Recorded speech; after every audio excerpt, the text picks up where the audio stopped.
নমস্কার। যুক্তি তর্ক সঙ্গে অর্কই আপনাদের স্বাগত। আপনাদের সঙ্গে আমি অর্কপ্রভ সরকার। মোফাক্কেরুল ইসলাম নামে আইনজীবী, ইটাহারের বাসিন্দা, অধিকাংশ সময় কলকাতায় থাকে। 2021 সালে ইটাহার বিধানসভা কেন্দ্র থেকে মিমের হয়ে প্রতিদ্বন্দ্বিতা করে 872টি ভোট পেয়েছিল। তবে এই লোকটির হয়ে প্রচার করেছিলেন মিম প্রধান আসাদউদ্দিন ওয়েসি।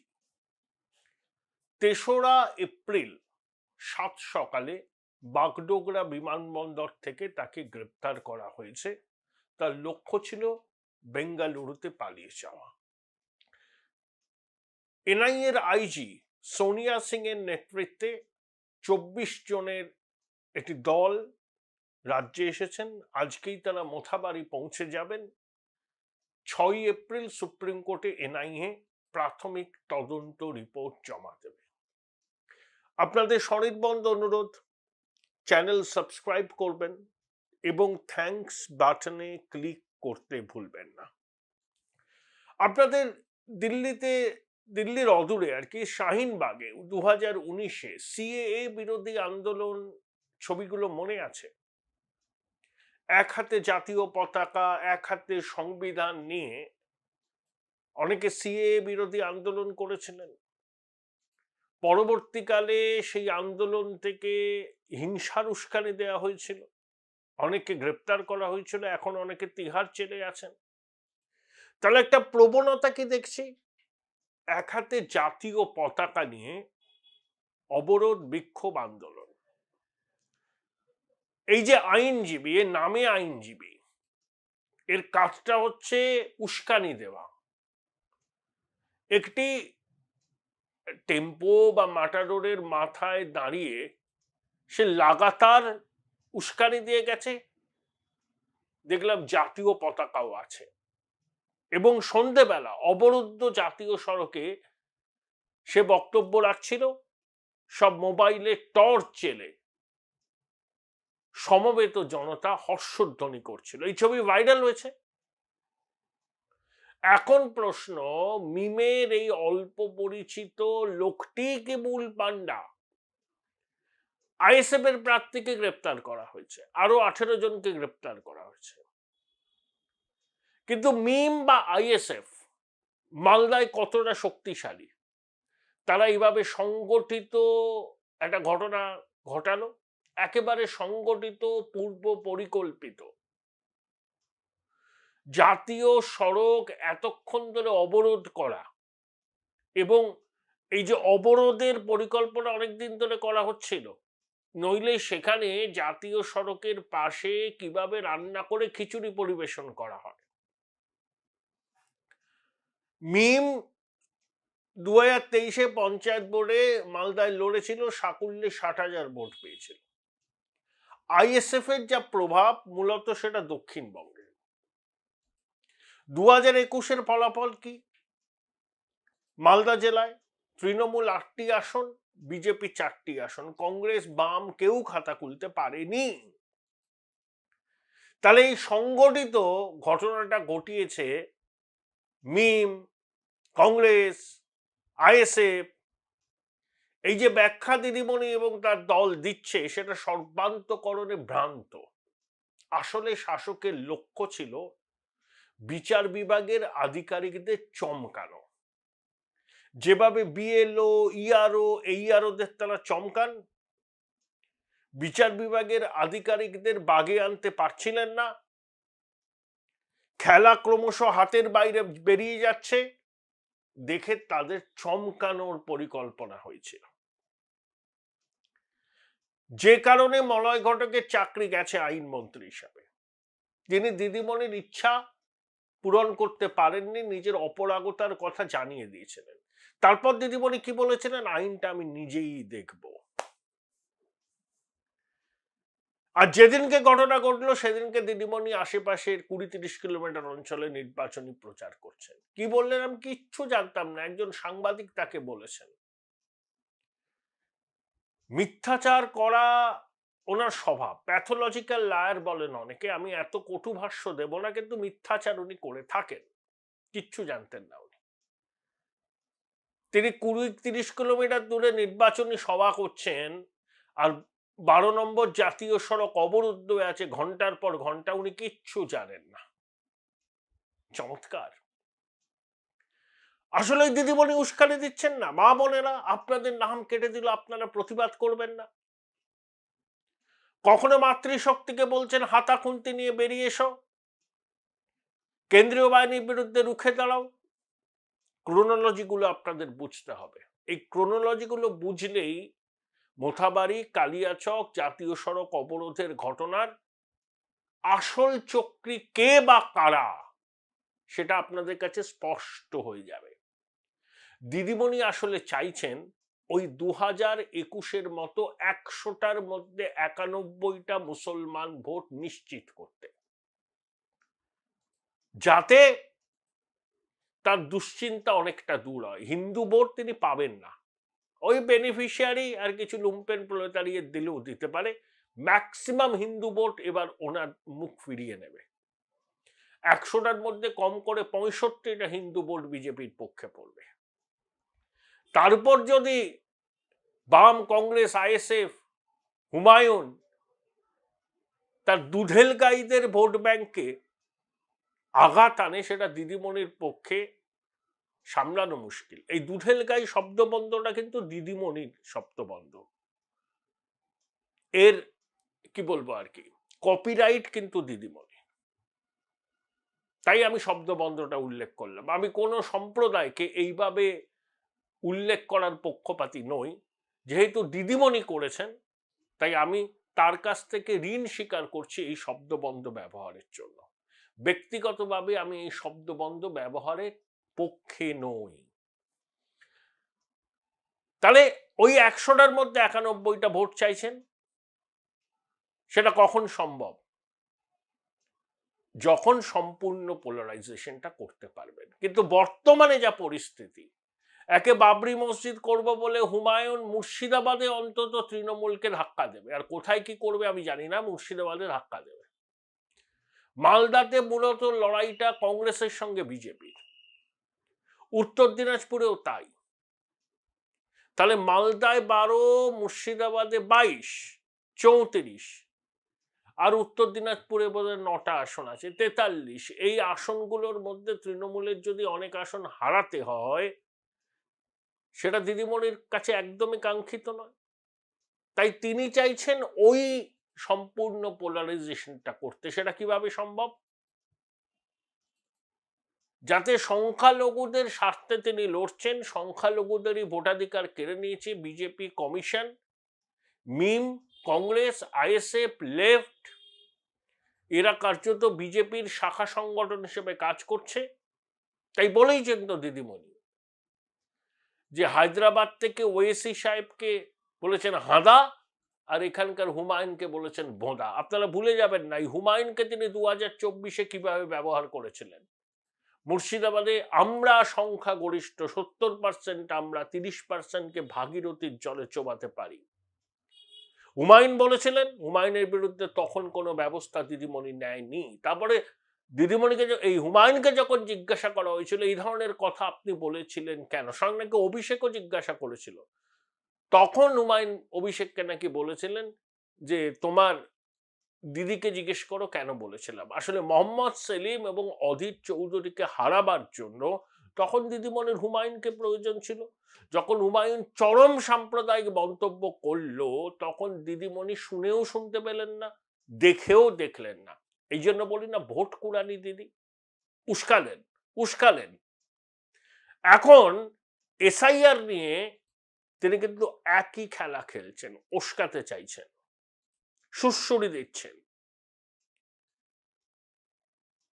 সব থেকে বড় কথা, 2021-এ সংখ্যালঘু ভোটের এই হিউজ কনসলিডেশন তৃণমূলের পক্ষে হয়েছিল, তার একটা বড় কারণ শীতলকুচিতে সিআরপিএফ এর জওয়ানদের গুলিতে 4 জন সংখ্যালঘু ভাইয়ের মৃত্যু হওয়া, এবং তারপর বিজেপির নেতারা যেরকম আস্ফালন করতে শুরু করেছিলেন, সংখ্যালঘুরা ভয় পেয়ে গেছিল। তাই তারা বাধ্য হয়েছিল তৃণমূলের পাশে দাঁড়াতে। এবার সেই পরিস্থিতি হবে না। শুভেন্দুবাবু কি বলেছেন? কেন্দ্রীয় বাহিনীকে ধন্যবাদ জানিয়েছেন সংযম দেখানোর জন্য। ধরুন জাতীয় সড়ক অবরোধ ওঠাতে গেলে কেন্দ্রীয় বাহিনী আসলো, কেন্দ্রীয় বাহিনীর উপর এরা চড়াও হলে কেন্দ্রীয় বাহিনী যদি প্রত্যাঘাত করত, যদি কোনো অবাঞ্ছিত অপ্রীতিকর ঘটনা ঘটতো, তখন ওই পোলারাইজেশনের রাস্তাটা সম্পূর্ণ খুলে যেত।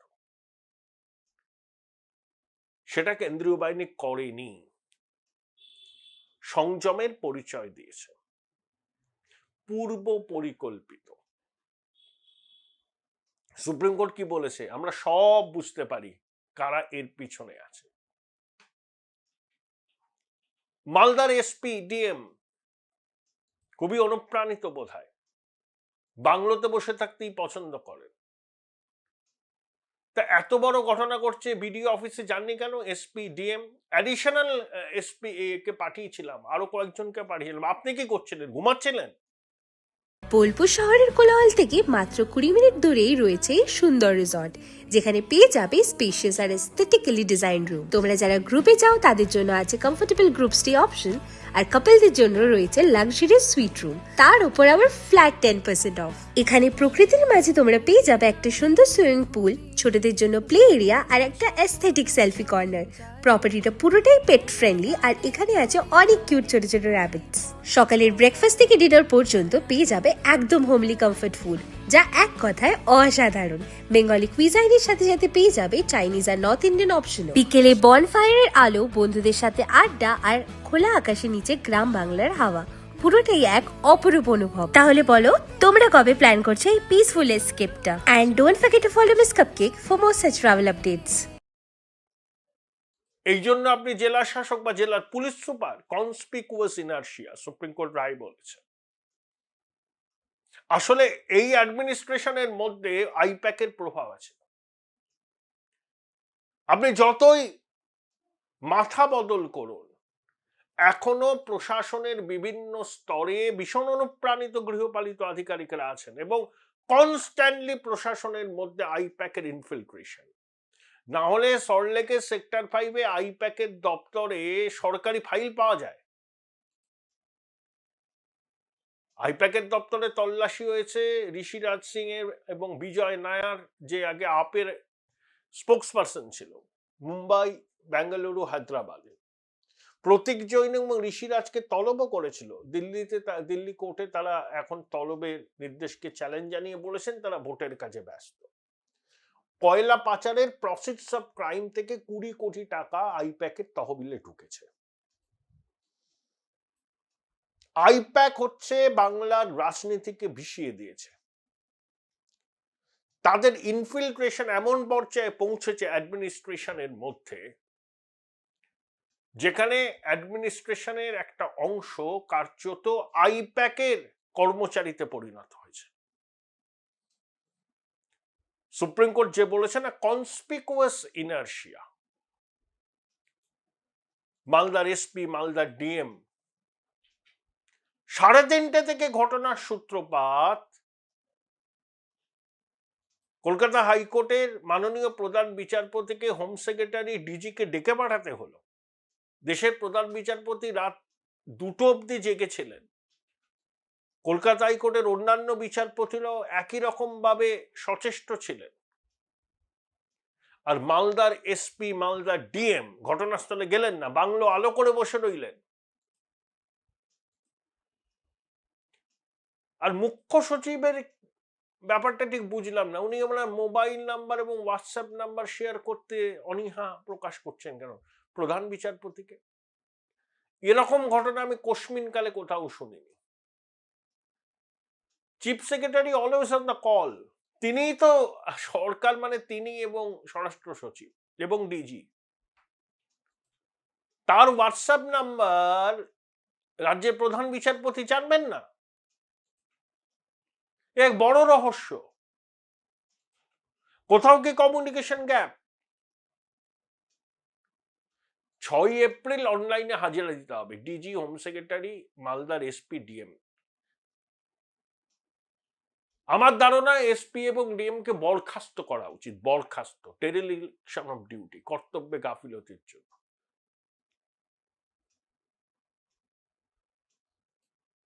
মামার বাড়ি 7 জন বিচার বিভাগীয় আধিকারিক বন্দী রইলেন 3:30 থেকে, জল পাননি, খাবার পাননি, আর এসপি ডিএম একবারও গেলেন না। অ্যাডিশনাল এসপি আর অন্য অধস্তন লোকদের পাঠিয়ে দায় সারলেন। আপনাদের উদ্দেশ্যটা কি ছিল? তারপর যখন একজন মহিলার অডিও ভাইরাল হয়েছে, আমার পক্ষে সত্যতা যাচাই করা সম্ভব না, কিন্তু সবার দেখি যে শুনলাম একজন মায়ের আর্তনাদ, তার কিছু হয়ে গেলে তার সন্তানদের যেন কলকাতা হাইকোর্ট দেখে। আচ্ছা, একটা পুলিশের পাইলট কার দিয়ে পাঠিয়েছিলেন, কলকাতা পুলিশ এবং রাজ্য পুলিশের পাইলট কারগুলোর অবস্থা দেখেছেন? মাঝে মধ্যেই বিগড়ে যায়, রক্ষণাবেক্ষণ হয় কিনা আমি জানি না। কেন কয়েক গাড়ি কেন্দ্রীয় বাহিনীর জওয়ানদের দেননি? মিসিং লিঙ্কগুলো এখানেও খুঁজতে হবে। প্রথম কথা, দিদিমণি কনস্ট্যান্ট বলে যাচ্ছেন হাতা খুন্তি নিয়ে মেয়েরা বেরিয়ে আসুন, কেন্দ্রীয় বাহিনীকে রুখুন, ভোট কেন্দ্র পাহারা দিন। ওটা আপনাদের দায়িত্ব নয়, ওটা কেন্দ্রীয় বাহিনী দেবে, কমিশন দেবে। মাতৃশক্তির কাজ হচ্ছে নির্ভয়ে ভোটটা দেওয়া। আপনারা প্রতিবাদ করবেন না, আপনাদের নাম কেটে দিল। ক্রোনোলজি গুলো বুঝতে হবে। জাতীয় সড়কে অবরোধ হলো এতক্ষণ, এটা মিম, কংগ্রেস, আইএসএফ এর পক্ষে সম্ভব? মালদা জেলায় কার শক্ত ঘাঁটি, কার বিধায়ক? জাতীয় সড়কে খিচুড়ি রান্না হলো মানে দীর্ঘ করার পরিকল্পনাটা ছিল। অ্যাডমিনিস্ট্রেশনের কাছে হয়তো কোনো খবরই ছিল না, খবর থাকলেও তারা হাত পা গুটিয়ে বসেছিল। যা হচ্ছে হোক, ওই মেরুকরণটা করতে হবে না। 100টার মধ্যে 91। কেন্দ্রীয় বাহিনী ওখানে গেলে তাদের উপর চড়াও হতো, এবং কেন্দ্রীয় বাহিনী যদি প্রত্যাঘাত করত, ওই সুযোগটাই কিন্তু চাইছিলেন একদল মানুষ। তাহলে তাদের সংখ্যালঘু ভোটটাকে মেরুকরণ করার সুবিধা হয়। ঠিক শীতলকুচির ঘটনাকে হাতিয়ার করে 2021 রাজ্যের শাসক দল যা করেছিল, অনভিপ্রেত ঘটনা, এবং সেই ঘটনার প্রেক্ষিতে বিজেপির নেতাদের আস্ফালন ভীষণ রকম নিন্দাজনক। দিদিমণি চাইছেন মুসলমান ভোটকে আবার মেরুকরণ করতে, যে কোনো মূল্যে, যে কোনো মূল্যে। আর উস্কানি তিনি দেবেনি। আমার সব কেড়ে নিল কমিশন। কি ছেদ যুক্তি দিয়েছে না একজন সাংবাদিকের কাছে, শুনলাম এই ঘটনা ঘটেছে। যেখানে ঘটনা ঘটেছে তার অদূরে আপনি 2-3টে সভা করেছেন, কেউ আপনাকে বলেনি, আপনার স্থানীয় নেতারা বলেনি যে 12 নম্বর জাতীয় সড়ক অবরোধ হয়ে পড়ে আছে? সব বলেছে। আপনি মিথ্যাচার করছেন। মানুষ বুঝে নিন পিছনে কাদের হাত আছে। ওই মিমের ওই স্থানীয় নেতাটা তো হারে বজ্জাত, ওর কাজই হচ্ছে উস্কানি দেওয়া। কিন্তু মিম এত বড় শক্তি হয়নি যে ওদের নেতার ডাকে 12 নম্বর জাতীয় সড়ক 10-12 ঘন্টা অবরোধ করে রাখবে ওদের সমর্থক। না, বিশ্বাসযোগ্য নয়। আইএসএফ ওখানে বিরাট বড় শক্তি নয়। এটা সংগঠিত ঘটনা, পরিকল্পনা রচনা করা হয়েছিল হয়তো বেশ কিছুদিন আগে। এনআইএ এর তদন্তে বেরিয়ে আসবে। এবার আর সুপ্রিম কোর্টে এনআইএ এর তদন্তে চ্যালেঞ্জ করতে পারবে না, কারণ সুপ্রিম কোর্টে বলে দিয়েছে এনআইএ এর তদন্ত। লক্ষ্য একটাই দিদিমণির, 100টার মধ্যে 91টা ভোট 2021-এর মতো এই নির্বাচনেও নিজের ঝুলিতে আনা। পশ্চিমবঙ্গের মানুষদের ক্রোনোলজিটা বুঝতে হবে, তারই বুঝে যাবেন এই ঘটনার নেপথ্য কুশীলব কারা।